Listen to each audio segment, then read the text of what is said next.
Hello. ഒരു ദിവസം രാവിലെ തൊട്ട് രാത്രി വരെ ഞാൻ എന്തെല്ലാം വെട്ടി വിഴുങ്ങി എന്നുള്ളതാണ് ഈ വീഡിയോക്കകത്തുള്ളത് കേട്ടോ. രാവിലെ തന്നെ 2 ഇഡ്ഡലിയും സാമ്പാറും കൂടിയാണ് കഴിച്ചത്. ഞാൻ എപ്പോൾ ഇഡ്ഡലി ഉണ്ടാക്കിയാലും അത് പാറക്കഷ്ണം പോലെ വരാറാണ് പതിവ് കേട്ടോ. പക്ഷെ ഇന്ന് എന്താണെന്നറിയില്ല, ഭയങ്കര സോഫ്റ്റ് ആയിരുന്നു. അതെല്ലാം കഴിഞ്ഞിട്ട് ഞാനിങ്ങനെ റീലെല്ലാം കണ്ടിരുന്നപ്പോൾ അതിനകത്ത് പൊതിച്ചോറ് ഉണ്ടാക്കുന്ന ഒരു വീഡിയോ കണ്ടു കേട്ടോ. അത് കണ്ടപ്പോൾ തൊട്ട് എന്താണെന്നറിയില്ല, എനിക്ക് അപ്പം പൊതിച്ചോറ് കഴിക്കാൻ വേണ്ടിയിട്ട് കൊതിയായിട്ട് പാടില്ലായിരുന്നു. അങ്ങനെ ആകെയുള്ള പ്രശ്നം എന്താണെന്ന് വെച്ചിട്ടുണ്ടെങ്കിൽ, പറമ്പിലാണെങ്കിൽ ആകപ്പാട് ഒരു ചെറിയ വാഴ ഉണ്ടായിരുന്നുള്ളൂ.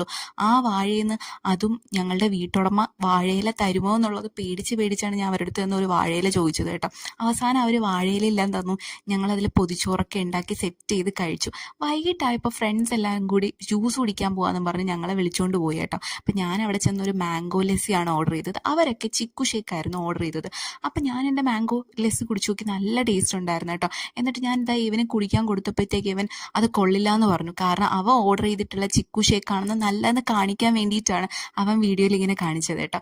അത് കഴിഞ്ഞിട്ട് പിന്നെ നമ്മുടെ ഫേവറേറ്റ് ആയിട്ടുള്ള ഫുഡ് സ്പോട്ടിൽ പോയിട്ട് ഒരു ചിക്കൻ താലിയും ചിക്കൻ മഞ്ചൂരിയനൊക്കെ ഓർഡർ ചെയ്ത് കഴിച്ചു കേട്ടോ. പിന്നെ കാറ്റ് കൊള്ളാനായിട്ട് ബീച്ചിൻ്റെ സൈഡിൽ പോയപ്പോൾ അവിടെ ഇതേപോലൊരു മേള നടക്കുന്നുണ്ടായിരുന്നേ. പക്ഷെ നമ്മളെ നാട്ടിലത്തെ പോലെ വൈബുള്ള മേളയൊന്നും ആയിരുന്നില്ല. പിന്നെ അവിടെ കുറേ നേരം കറങ്ങിയതിന് ശേഷം രാത്രി തിരിച്ച് വീട്ടിലേക്ക് വന്നു. അപ്പോൾ ഇങ്ങനെയുള്ള വീഡിയോസ് നിങ്ങൾക്ക് ഇഷ്ടമാണെന്നെങ്കിൽ ഇപ്പം തന്നെ സബ്സ്ക്രൈബ് ചെയ്യണം കേട്ടോ.